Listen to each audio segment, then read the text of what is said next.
Hi, this is Design Guy. Want to create eye-catching letter posters in Canva? I'll show you how, step by step. Click the Create button at the top left, then type Poster in the search box to continue. Select either Landscape or Portrait mode, depending on the type of poster you want to create. Choose the orientation that best fits your project's needs. We'll use the landscape layout for this tutorial, not portrait.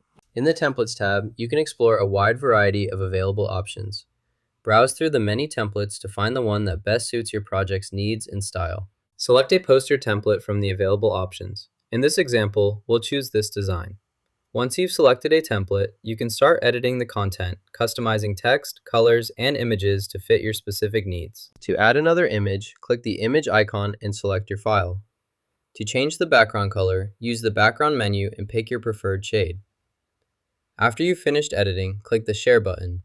Choose Download, then select either PNG or PDF as your file format to save your completed design to your computer. For the highest quality printing, select the Print option and ensure you choose the CMYK color mode.